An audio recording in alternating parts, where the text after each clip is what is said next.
தேசிய கல்விக் கொள்கை அப்படிங்கிறது நம்முடைய குழந்தைகளுடைய கல்வி வாய்ப்பை பறிக்கக்கூடியது. அவங்க தேசிய கல்விக் கொள்கையை அமுல்படுத்திய மாநிலங்களில் இந்தியை தவிர மற்ற மாநிலங்களினுடைய மொழிகளுக்கு எந்த ஆசிரியர்களையும் நியமிப்பதற்கு நிதியே ஒதுக்கல அப்படிங்கிறத பல பேரும் எடுத்து காட்டியிருக்காங்க. இன்னைக்கு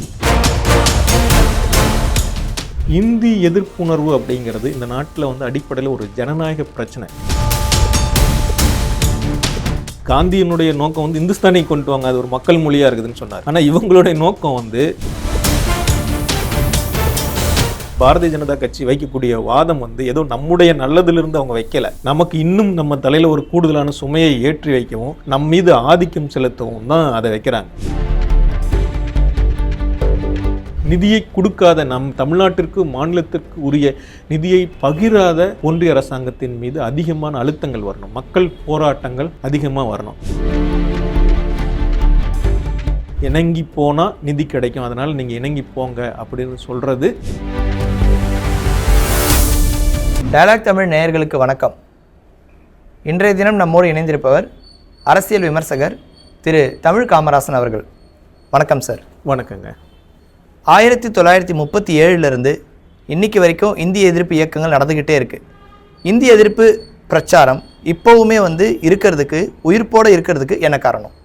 தமிழ்நாட்டு அரசியலில் பார்ப்பனர் அல்லாதார் உணர்ச்சியோட, தமிழ் உணர்வோட, இங்கே திராவிட இயக்கங்களுடைய அரசியல் செயல்பாடுகளோட இரண்டுற கலந்து இருக்கிற ஒன்று தான் இந்த இந்திய எதிர்ப்பு இயக்கம்.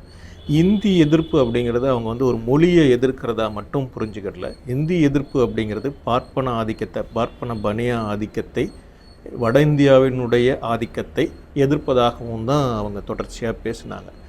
அதற்கான தேவை இன்று வரைக்குமே கூட இருக்குது. ஏன்னா இந்திய அரசியல் அமைப்பில் மொழிகளுக்கு இடையில் ஒரு சமத்துவம் இல்லாமல் இருக்குது.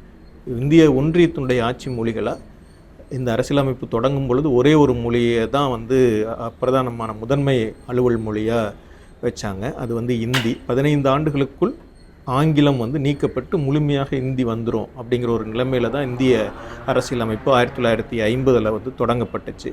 அதனுடைய விளைவாக அந்த 15 ஆண்டுகள் கடுமையான எதிர்ப்பு போராட்டங்கள் நடப்பதற்கு காரணமாகி கடைசியில் 1968ஆம் ஆண்டு அலுவல் சட்டத்தினால இந்தியும் ஆங்கிலமும் ஒரு சேர ஒரு இணையான அலுவல் மொழிகளாக மாறி இருந்தது. இருந்தாலும் கூட வட இந்தியாவில், குறிப்பாக மத்திய இந்திய மாநிலங்களில் இந்து பெரும்பான்மைவாத அரசியலோட இந்தி அப்படிங்கிறது இணைஞ்சிருக்கு.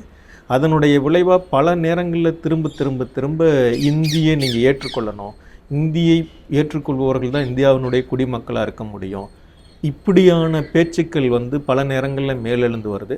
அல்லது இந்தியை பல இடங்களில் முன்னிறுத்துறது. குறிப்பாக இந்த 10 ஆண்டுகள், கடந்த 10 ஆண்டுகளில் பாஜக ஒரு பெரும்பான்மை இந்து பெரும்பான்மைவாத ஆட்சியை நிறுவிய பிறகு அவங்களுடைய மிக முக்கியமான ஒரு செயல்பாடாக இந்தியை எல்லா இடங்கள்லேயும் நிரப்புவதாக, திணிப்பதாக இருக்கிறது.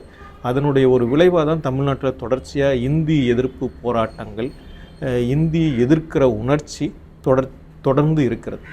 ஆனால் பாஜக என்ன சொல்கிறாங்கன்னா, திமுக அரசு மக்கள் வளர்ச்சி பணிகளில் தோல்வி அடைஞ்சிட்டாங்க, அதை மறைக்கிறதுக்காக தான் இந்தி பிரச்சனையை கையில் எடுக்கிறாங்கன்னு சொல்கிறாங்க. இது எப்படி பார்க்குறீங்க? இல்லை, திமுக தன்னுடைய ஆட்சியில் தோல்வி அடைஞ்சிட்டது. ஒரு நல்லாட்சியை, அது சொன்னபடிக்காக ஒரு நல்லாட்சியை வழங்க முடியல, அவங்களால மக்கள் நலத்திட்டங்களை நிறைவேற்ற முடியல அப்படிங்கிறதெல்லாம் ஒரு பேச்சை உருவாக்குறதுக்கு முயற்சி பண்ணுறாங்க. ஆனால் உண்மையில் என்ன நடந்திருக்கு அப்படின்னு சொன்னால், இப்போ இந்த மகளிர் பயண திட்டமாகட்டும், அல்லது மகளிர் உரிமை தொகையாகட்டும், அல்லது இந்த புதுமை பெண் திட்டமாகட்டும், இது போன்று இந்தியா முழுக்க பல மாநிலங்கள் பின்பற்றக்கூடிய ஒரு மக்கள் நலத்திட்டங்களை, இது ஒரு புதிய அலை மக்கள் நலத்திட்டங்கள்னு சொல்லணும். ஏன்னா கடந்த காலத்தில் புதிய தாராளமய கொள்கைகள் வந்த பிறகு பழைய மக்கள் நலத்திட்டங்களையும் அல்லது குறைந்தபட்சமாக பொது விநியோக திட்டத்தை பாதுகாத்து கொள்வதே பெரிய போராட்டமாக இருந்தது மாநில அரசுகளுக்கு. ஆனால் மாநில அரசியலில் இப்போ தென்னிந்திய மாநிலங்களில் தொடர்ச்சியாக அது வலியுறுத்தப்பட்டதனுடைய விளைவாக தான் அதையும் மீறி இன்னைக்கு அது அடுத்த கட்டத்துக்கு சில மறுபகிர்வு திட்டங்கள் மாதிரி தான் இந்த மாதிரியான திட்டங்கள் எல்லாம் வருது. சில சமூக நல பாதுகாப்பு திட்டங்கள் இன்னும் வலுப்படுத்தப்படணும் அப்படிங்கிற போக்கில் தான் இந்த திட்டங்கள் எல்லாம் வருது.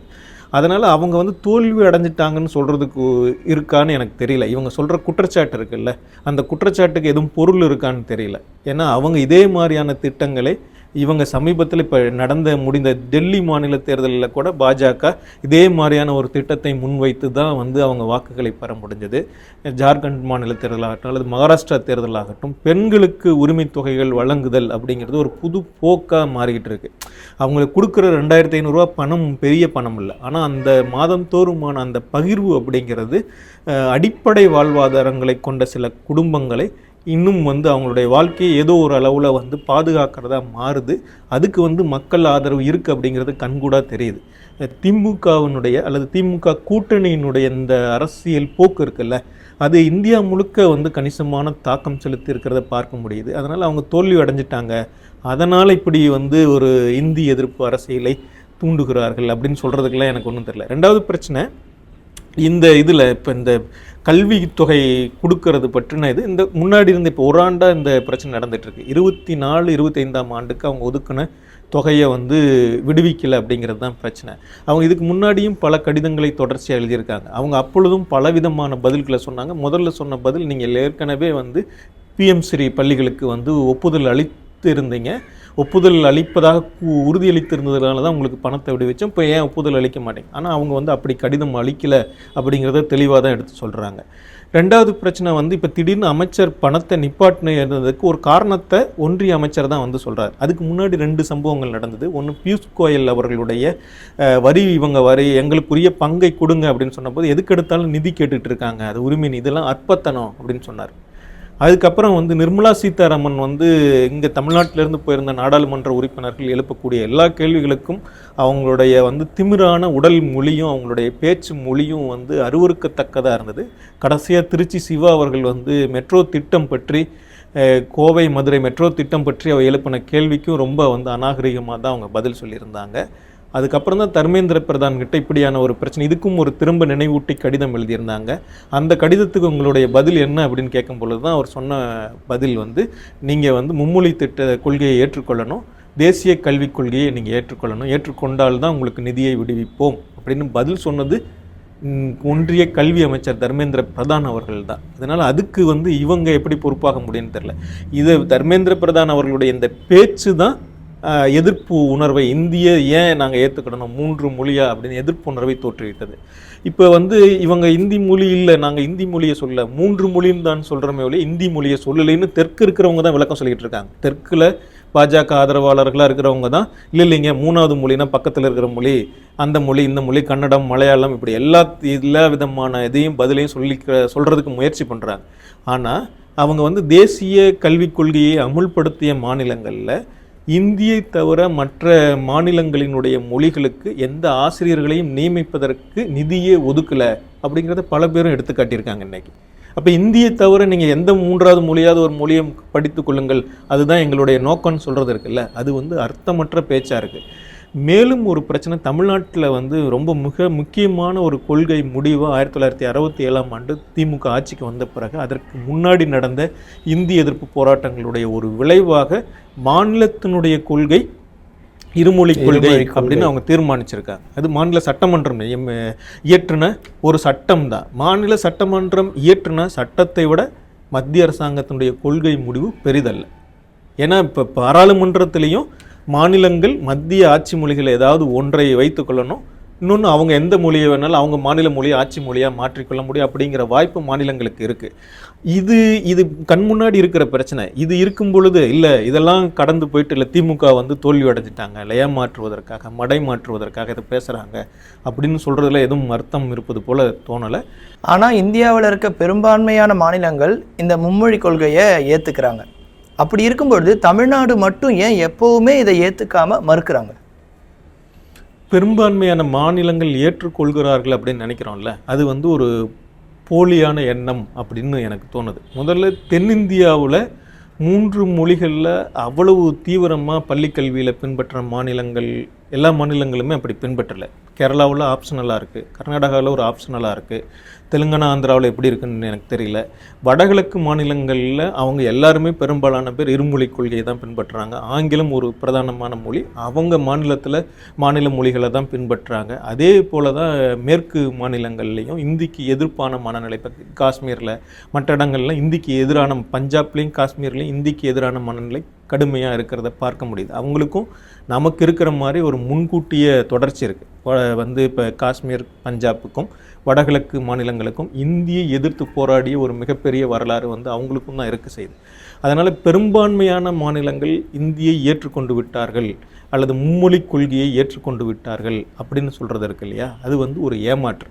சரி, 3 மொழி கொள்கையை ஏற்றுக்கொண்டவர்கள் இருக்காங்கல்ல, அவங்களுக்கெல்லாம் ஒரு மிகப்பெரிய நெருக்கடியை உணர்றாங்க. அவங்க குறிப்பாக மகாராஷ்டிரா, ராஜஸ்தான், பீகார், இந்த மாதிரியான மாநிலங்களில் அவங்களுக்கு இருக்கிற தாய்மொழிகள் பின்னுக்கு தள்ளப்பட்டு அவங்களுடைய இது குறைஞ்சி போய் அவங்களுடைய தாய்மொழிகளுடைய புழங்கு மொழி புழங்கு தன்மை குறைந்து போய் இந்திய ஆதிக்கம் பண்பாட்டினுடைய எல்லா தளங்கள்லையும், கல்வி, திரைப்படம், பொது மொழியை புழங்கிறது, அரசு அலுவலகங்களில் புழங்கிறது, இது எல்லாத்துலேயும் முன்னுக்கு வந்துட்டதை அவங்க கண்கூடாக பார்க்குறாங்க. அதனால் இந்திக்கான எதிர்ப்புணர்வு அப்படிங்கிறது ஏறக்குறைய இந்தியா முழுக்கவே பல மாநிலங்களில் தொடர்ச்சியாக பல்வேறு நிலைகளில் மேலெழுந்து வந்திருக்கு.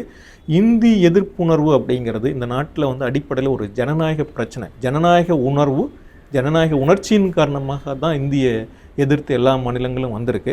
அதற்கு பதிலாக தான் என்ன மாதிரியான ஒரு பிம்பத்தை கட்டி எழுப்புறாங்கன்னு சொன்னால், இந்தி அப்படிங்கிறது இந்தியாவினுடைய பெரும்பான்மை மக்களால் பேசப்படுது, பெரிய மாநிலங்கள் எல்லாவற்றிலும் இந்தியை ஒரு ஆட்சி மொழியாக ஏற்றுக்கிட்டு இருக்காங்க, இந்தி மொழியை இயல்பாக ஏற்றுக்கிட்டு இருக்காங்க அப்படிங்கிற ஒரு துணியை உருவாக்குறாங்க. இந்தி மொழி இயல்பாக ஏற்றுக்கொள்ளப்படவில்லை.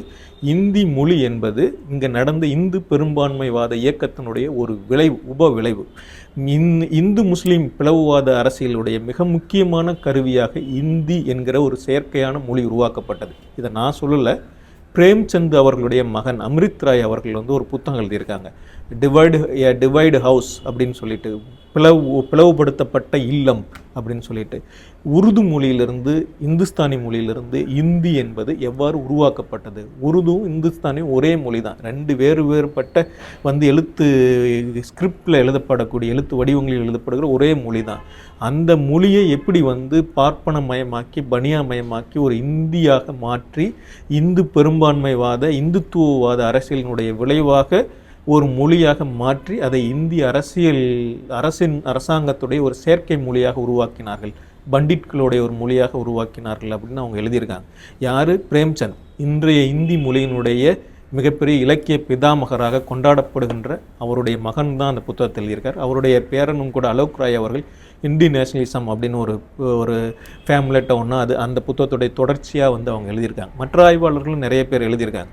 அதனால் இந்த இந்தி மொழியை பெரும்பான்மையான பேர் ஏற்றுக்கிட்டாங்க, அது இந்திய மக்களுடைய மொழியாக இருக்கிறது, அதுதான் தேசத்தினுடைய மொழியாக இருக்கிறது என்று சொல்வதெல்லாம் ஒரு ஏமாற்று. இந்தி என்பது இந்து பெரும்பான்மைவாதத்தினுடைய ஒரு மொழியாக, இந்துத்துவ அரசியலினுடைய ஒரு மொழியாக, பார்ப்பன பனியா பெருமுதலாளி வர்க்கத்தின் ஒரு மொழியாக அது இருக்குது. இப்போது நம்முடைய பாடத்திட்டத்திலேயே ஆங்கிலம் கட்டாய மொழியாக தான் இருக்குது. தமிழ், ஆங்கிலம், கணிதம், அறிவியல், சமூக அறிவியல் இப்படி தான் நம்ம படிச்சுட்டு இருக்கோம். ஆங்கிலம் என்பது நம்முடைய தாய்மொழி கிடையாது, இது வெளிநாட்டிலிருந்து இறக்குமதியான ஒரு மொழி. அப்படி இருக்கும் பொழுது இந்தியாவில் உருவான ஒரு மொழி அப்படின்னு ஒரு வாதத்துக்கு நம்ம எடுத்துக்கும் பொழுது இந்திய கட்டாய மொழியாக்குறதுல இங்க என்ன பிரச்சனை இருக்கு? இப்போ ஆங்கிலமும் இந்தியும் ஒரு சரிசமமான மொழியா அப்படின்னு கேட்டால் அப்படி சரிசமமான மொழியா இல்லை. முதல் பிரச்சனை, கண்கூட தெரிகிற பிரச்சனை அதுதான். ஏன்னு சொன்னால், ஆங்கிலம் ஒரு நவீன அறிவுத்துறைகள், நூல்கள் எல்லாம் கொண்டிருக்கிற நவீன அறிவுத்துறை வளர்ச்சி எல்லாவற்றையும் உள்ளடக்கி இருக்கிற ஒரு நவீன மொழி ஆங்கிலம். ஆனால் இந்தி அப்படிப்பட்ட மொழி அல்ல. இன்றைக்கி ரொம்ப சாதாரணமாக நீங்கள் ரயில்வே ஸ்டேஷனில் போய் பாருங்கள், ஹிந்தியிலேருந்து அறிவிப்பு கொடுக்குறாங்கல்ல, அதில் ஒரு சின்ன ரயில்வே ஸ்டேஷனில் கொடுக்கக்கூடிய எல்லாத்துக்கும் கூட அவங்க 10 ஆங்கில சொற்களை எடுத்து தான் கொடுத்துட்ருக்காங்க. எல்லா மொழிகள்லேருந்தும் அது இந்தி அப்படிங்கிறது ஒரு புத்தக மொழியாக உருவாக்கப்பட்டது. நீங்கள் கரிசான் குஞ்சு அப்படின்னு ஒரு இலக்கியவாதியை கேள்விப்பட்டிருக்கீங்களா நான் தெரியல. அவர் ரொம்ப மிக முக்கியமான தமிழ்நாட்டில் நவீன இலக்கிய படைப்பாளர்கள் ஒருத்தர். முக்கியமான சிறுகதைகளை எழுதியிருக்காரு, மிக முக்கியமான நூல்களை மொழிபெயர்த்திருக்கிறாரு. தேவ் பிரசாத் அவர்களுடைய இந்திய தத்துவத்தில் நிலைத்திறப்பவனும் வழிந்தனவும் அந்த நூலை மொழிபெயர்த்தவர். அவர் ஒரு மரபான அறிஞர் தான். அவர் வந்து ஒரு சமஸ்கிருத பண்டிதர், இந்தி பண்டிதரும் கூட. அவர் வந்து இந்தியை பற்றி ஒரு சின்ன மாலன் கூட வந்து நடந்த ஒரு விவாதத்தில் அன்னம் இதழில் ஒரு கட்டுரை எழுதியிருக்கார். இந்தி ஒரு புத்தக மொழி. நான் வந்து பல பேரை பேசுனதை கேட்டிருக்கேன். இந்தி வந்து ஒவ்வொரு பிரதம அமைச்சர்களும் வரும் பொழுது அவங்க ஒவ்வொரு மாதிரி பேசுகிறாங்க. லால் பகதூர் சாஸ்திரி வந்தால் அவர் ஒரு இந்தியை பேசுகிறாரு, இந்திரா காந்தி வந்தாங்கன்னா அவங்க ஒரு இந்தியை பேசுகிறாங்க, ராஜீவ்காந்தி இன்னொரு இந்தியை பேசுகிறாரு, அடுத்ததாக வரக்கூடியவர் இன்னொரு இந்தியை பேசுவார் போல இருக்குது. ஏன்னா அது வந்து ஒரு உயிரோட்டமான மொழியாகவே இல்லை, அது ஒரு புத்தக மொழியாக இருக்குது. இவ்வளவு பணத்தை கொட்டி செலவழிக்கப்பட்டு ஆனால் அந்த மொழி ஏன் வளர்ச்சி அடையாமல் இருக்குது அப்படின்னு ஒரு கேள்வி கேட்குறாரு. நம்ம ஊரில் வந்து இந்தி பிரச்சார சபைகளில் கற்றுக் கொடுக்கக்கூடிய மொழி வந்து அது உயிரோட்டமான மொழியாக இல்லை, ஒரு ரெண்டாங்கெட்ட மொழியாக இருக்குது. அது புத்தக மொழியாகவும் இல்லாமல் இங்கே பேச்சு வழக்கில் இப்போ தக்கண்ணி அப்படிங்கிறது தான் வந்து இந்தியனுடைய பழைய பேருன்னு சொல்லுவாங்க. உருது தென்னிந்திய பகுதிகளிலும் உருது புழக்கத்தில் இருக்குது. உருது வந்து குறிப்பிட்ட இப்போ வந்து ஒரு மதம் குழுமம் சார்ந்த ஒரு மொழியாக கருதுகிறோம். உருது அப்படி இல்லை. முன்னாடி காலங்களில் ஒரு இலக்கிய மொழியாக வளமான மொழிகளாக தான் எல்லா மக்களாலும் வந்து பயன்படுத்தப்பட்டுச்சு. இப்போ வந்து ஒரு முஸ்லீம்களுடைய மொழி அப்படிங்கிற மாதிரி நினைக்கிறாங்க. ஆனால் அப்படி ஒரு உயிரோட்டமான மொழியாக கூட அது இல்லை அப்படிங்கிறத வந்து அவர் எடுத்து சொல்கிறார். இப்படிப்பட்ட ஒரு மொழியாக இருக்கிற பட்சத்தில் அதில் எந்த இலக்கியங்களுமே இல்லை அப்படிங்கிற பட்சத்தில், ஒரு நவீன அறிவுத்துறைகள் இலக்கிய நூல்கள் எதுவுமே இல்லாத பட்சத்தில் எதுக்கு நம்ம இந்தியை படிக்கணும்? இந்தி அப்படிங்கிறது வெறும் வந்து இப்போ அரசியலமைப்பில் நடந்த விவாதங்களெல்லாம் கணக்கில் எடுத்துக்கும். அரசியலமைப்பில் என்ன சொன்னாங்கன்னு சொன்ன விவாதங்களின் பொழுது சமஸ்கிருதத்தை உடனடியாக கொண்டு வர முடியாது, அதனால் சமஸ்கிருதம் மயப்பட்ட இந்தியை முதலில் வந்து கொண்டு வருவோம், அது வந்து இந்துக்களினுடைய பண்பாட்டு மொழி அப்படின்னு தான் அவங்க முதல்ல எல்லா இதுலேயும் பேசினாங்க. இந்துஸ்தானியை கொண்டு வரணும், இந்த காந்தியினுடைய நோக்கம் வந்து இந்துஸ்தானியை கொண்டு வாங்க, அது ஒரு மக்கள் மொழியாக இருக்குதுன்னு சொன்னார். ஆனால் இவங்களுடைய நோக்கம் வந்து சடங்கு சம்மந்தப்பட்ட இந்து மயப்பட்ட ஒரு மொழியாக வந்து இந்தி இருக்குது, ஆகவே வந்து இந்தியை கொண்டு வாங்க அப்படின்னு தான் சொன்னாங்க.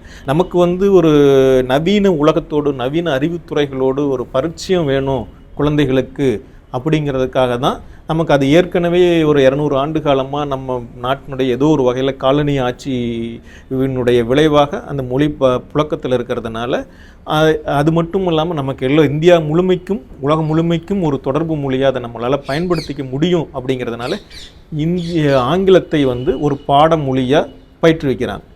அதில் வந்து அது கட்டாயமாக இருக்கணுமா, இல்லை எவ்வளோ தூரம் இருக்கணும், பயிற்றுவிக்கிறதுல எவ்வளோ தூரம் நம்ம முன்னேறி இருக்கோம், பயிற்றுவிக்கிற முறைகள் சரியாக இருக்குது, இதுலாம் நிறைய பிரச்சனைகள் இருக்குது. மொழி பயிற்றுவித்ததில் நமக்கு வந்து சிக்கல்கள் இருக்குது.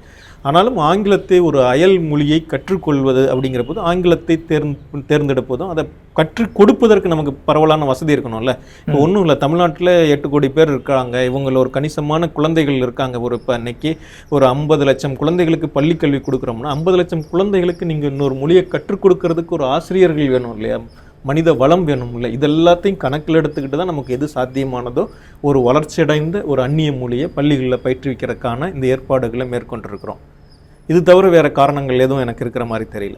பொதுவாக ஒரு குற்றச்சாட்டு என்ன இருக்குன்னா, திமுக தலைவர்களோ அல்லது அவர்களுடைய வாரிசுகளோ நடத்தக்கூடிய சிபிஎஸ்இ பள்ளிகளில் இந்தி வந்து கற்பிக்கப்படுகிறது, அவர்களுடைய குழந்தைகள் வந்து இந்தி படிக்கிறாங்க, ஆங்கில வழி கல்வியில் படிக்கிறாங்க, அப்போது இந்த உபதேசம்லாம் மற்றவங்களுக்கு தான், அவங்க குடும்பத்தை சேர்ந்தவங்களுக்கு இல்லைன்ற ஒரு குற்றச்சாட்டு நீண்ட காலமாகவே வைக்கப்பட்டு வந்துட்டு இருக்கு. இது பற்றி உங்களுடைய பார்வை என்ன?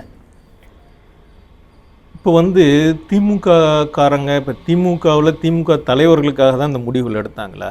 ஒரு காலத்தில் இந்த திமுக வந்து இந்தி எதிர்ப்பு போராட்டம் நடத்திய பொழுது 1965ஆம் ஆண்டுகளில் 60ஆம் ஆண்டுகளில் பெரும் இந்தி எதிர்ப்பு போராட்டம் நடந்த பொழுது திமுக இந்தி எதிர்ப்பு போராட்டத்தினுடைய ஒரு பகுதியாக தான் இருந்தது.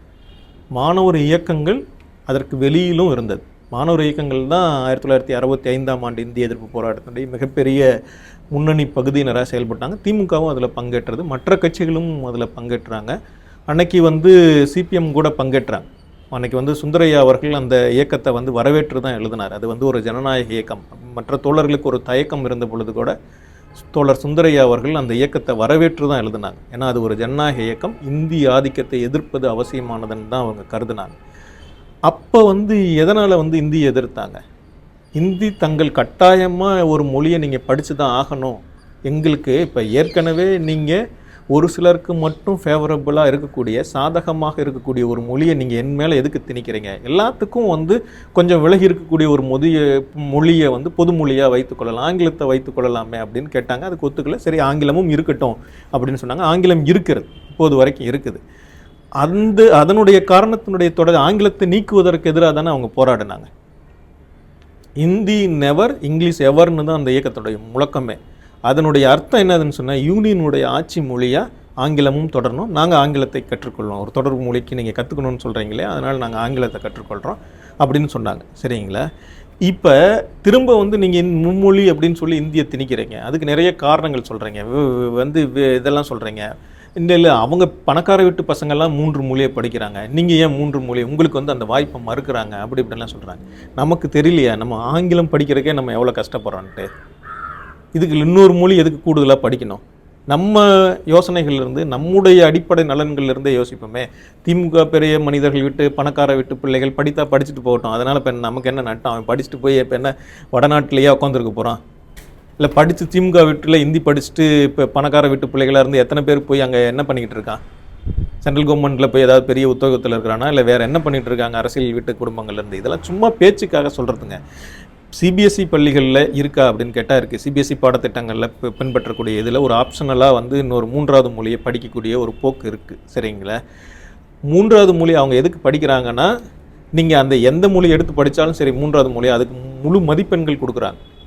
ஒரு சமஸ்கிருதம் எடுத்தால் படித்தாலும் சரி, ஃப்ரெஞ்சு எடுத்து படித்தாலும் சரி, ஜெர்மன் எடுத்து, அவனுக்கு படிக்க தெரியுது, எழுத்து தெரியுது, என்ன இலவுன்னே தெரியல. 12ஆம் வகுப்புல அவன் ஒரு தேர்வு எழுதும் பொழுது பொது தேர்வில் அவனுக்கு முழு மதிப்பெண்கள் அதில் கொடுத்தாங்க. அதனால் அவங்க அப்படி வந்து ஒரு 3வது மொழியை ஏதாவது ஒரு மொழியை எடுத்து படித்து இவங்களோட மதிப்பெண்களை கூட எடுப்பதற்காக அப்படி ஒரு டாக்டிக்ஸாக அதை பயன்படுத்தினாங்க. மற்றபடிக்கு அதனால் அவன் வந்து உடனே இந்தியை படிச்சுட்டான், இல்லை ஜெர்மனை படிச்சுட்டான், ஃப்ரெஞ்சை படிச்சுட்டான். நம்ம ஊரில் இன்னும் வந்து ஆங்கில வழி பள்ளிகளில் படித்த குழந்தைகள் ஆங்கிலத்தில் ஒன்றும் சிறப்பாக பேசின மாதிரி தெரியல. தமிழ் வழியில் படிக்கிற குழந்தைகளும் வந்து ஆங்கில தேர்வுகளை எழுதுறதுல எதிர்கொள்கிறதுல சிரமப்படுறாங்க. ஆங்கில மொழி வந்து கல்லூரிகளில் போகும்பொழுது முதல் 3 ஆண்டுகள் 2 ஆண்டுகள் அவங்களுக்கு வந்து ஒரு இளங்கலை படிக்கும்போது ஆங்கில தாள்களில் தேர்ச்சி அடைகிறது சிரமமாக இருக்குது. அந்த சிரமங்கள்லாம் இருக்குது. நம்முடைய நலன்கள்லேருந்தே யோசிப்போம். இன்னொரு 3வது மொழி எதுக்கு? அது தேவையில்லாத பேச்சுன்னு நினைக்கிறேன். படிக்கிறவங்க ஒரு வசதி இருக்குது, படிக்கிறேன், இது பண்ணுறேன் அப்படின்னு சொல்கிறவன் படித்து எக்காடாக கேட்டு குட்டிசவராக போகட்டும். அதனால் நமக்கு என்ன ஆக போகுது? இது இப்போ வந்து அவங்களுக்கு கிடைக்குது, உங்களுக்கு கிடைக்கலையே அப்படின்னு பாரதிய ஜனதா கட்சி வைக்கக்கூடிய வாதம் வந்து ஏதோ நம்முடைய நல்லதிலிருந்து அவங்க வைக்கலை. நமக்கு இன்னும் நம்ம தலையில் ஒரு கூடுதலான சுமையை ஏற்றி வைக்கவும் நம் மீது ஆதிக்கம் செலுத்தவும் தான் அதை வைக்கிறாங்க. ஆங்கிலம் தேர்ச்சி அடைய முடியாமல் தான் வந்து கணிசமான பேர் 8ஆம் வகுப்போடு நின்று போனாங்க. பள்ளிக்கு போகாமல் நிற்கிறது முன்னாடிலாம் அதிகமாக இருந்தது. சில பேர் 10ஆம் வகுப்புக்கு மேலே ஆங்கிலத்தில் தோல்வி அடைஞ்சதுனால நின்று போனாங்க. 12ஆம் வகுப்போடு நின்றவங்க நிறைய பேர் உண்டு. கல்லூரிக்கு போன பிறகு ஆங்கிலத்தாளில் தேர்வுச்சி அடையலை அப்படின்னு சொல்லி பட்டம் பெற முடியாது பல பேர் நின்றவங்க கூட. ஆனால் இன்றைக்கி அதெல்லாம் கடந்து இன்றைக்கி பெரும்பாலும் பள்ளி கல்வியை வந்து மிக பெரும்பாலான பேர் முடிக்கவும், பட்டத்தில் வந்து ஒரு கல்வியை கூட 2ல் ஒருத்தர், சராசரியாக இப்போ பாதிக்கும் மேலானவர்கள் வந்து பட்டக்கல்வியை ஒரு இளங்கலை பட்டத்தை பெறக்கூடிய அளவுக்கு நம்ம முன்னேறி இருக்கோம். இதை விட முன்ன போகிறதுக்கு தான் யோசிக்கணுமே வெளியே, இதை விட பின்தங்கி நிற்கிறதுக்கு இன்னொரு சுமையை நம்ம தலையில் ஏற்றிக்கொள்வதற்கு யோசிக்க வேண்டிய அவசியம் இல்லைன்னு நினைக்கிறேன். இந்த மாதிரி ஒன்றிய அரசோட நம்ம அடிக்கடி வந்து ஒரு மோதல் போக்கை கடைபிடிக்கும் பொழுது நிதி பற்றாக்குறை வந்து நமக்கு அதிகமாக இருக்குது. ஏற்கனவே தமிழ்நாட்டுக்கு நிதி பற்றாக்குறை அதிகமாக இருக்குது. சில விஷயங்கள் வந்து இணக்கமாக போகிறதில்ல. தமிழக அரசுக்கு என்ன பிரச்சனை இருக்குது? இப்போ வந்து இன்னைக்கு முந்தா நாள் கடலூர்லேயே எங்கேயும் முதலமைச்சர் பேசும்போது கூட பேசியிருக்காங்கன்னு சொல்லிக்கிட்டாங்க. பார்க்கல, 10,000 கோடி கொடுத்தாலும் நாங்கள் கையெழுத்து போட மாட்டோம் அப்படின்னு சொன்னாங்க. ஒரு மாநில அரசாங்கம் அதனுடைய நிதி தேவைகளை அரசாங்கம் பல்வேறு வகைகளில் சமாளிக்கணும். அதுக்கு தான் அரசாங்கம் இருக்குது. நிதி கொடுக்கலைன்னா நமக்குரிய நிதியை கேட்டு பெறுவதும் போராடி பெறுவதும் நம்முடைய கடமை. இப்போ இந்த நிதியை கொடுக்க மாட்டேன் அப்படின்னு சொல்கிறதுக்கு ஒன்றிய அரசாங்கத்துக்கு எந்த விதமான அரசியல் அமைப்பு சார்ந்த உரிமையும் அவங்களுக்கு இல்லை. நிதியை விடுவித்தே தான் ஆகணும். ஆனால் இப்படி நிதியை விடுவிக்காமல் இருக்கிறது இருக்குல்ல, அது அரசியல் அமைப்பு பண்பும் கிடையாது, ஜனநாயக பண்பும் கிடையாது. இதை வந்து நம்ம கேள்வி கேட்க மாட்டேங்கிறோம். நம்ம என்ன பண்ணுறோம், நீங்கள் முடிஞ்சால் கொஞ்சம் விட்டு கொடுங்க அப்படின்னு சொல்கிறோம். ஏற்கனவே அப்படி வந்து விட்டு கொடுத்ததனுடைய விளைவாக தான் வந்து இன்றைக்கி வந்து ஆண்டுதோறும் மின்சார கட்டணத்தில் நீங்கள் கட்டாயமாக ஒரு குறிப்பிட்ட தொகையை ஆண்டுதோறும் புதுப்பித்து கட்டணத்தை உயர்த்திக்கிட்டே தான் இருக்கணும் அப்படிங்கிற இது வந்துரு. உதய மின் திட்டத்தில் அப்படி தான் கையெழுத்து போட்டாங்க. இப்போ ஏன் வந்து யூனியன் கவர்மெண்ட் கீழே இருக்கக்கூடிய இந்த ரெகுலேஷன் மினிஸ்ட்ரிஸ் இருக்காங்களே, ரெகுலேட் மிஷினரிஸ் இருக்குல்ல, அவங்க ஏன் இதில் இவ்வளோ அழுத்தமாக சொல்கிறாங்க?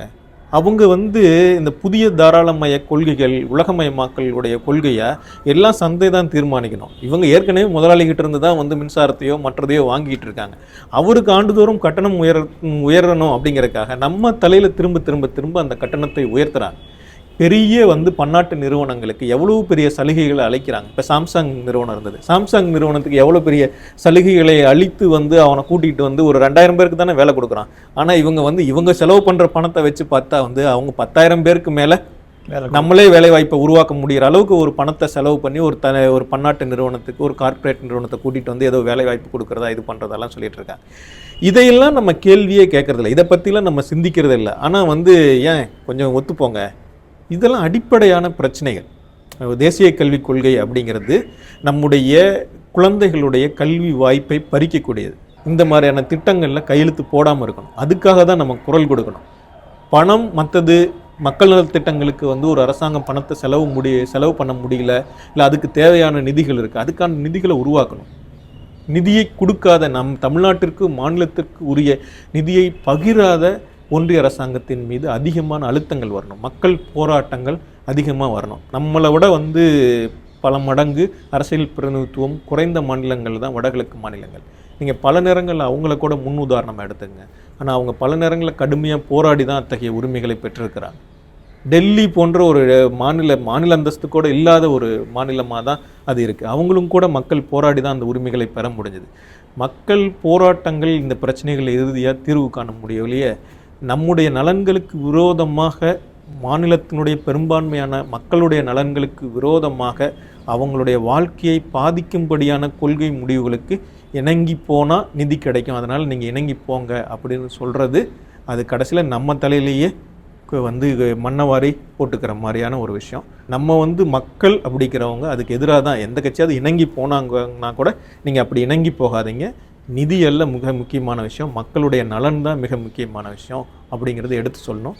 நிதியை நாம் போராடி பெறணும். உங்களுடைய விரிவான கருத்துக்களுக்கு நன்றி சார்.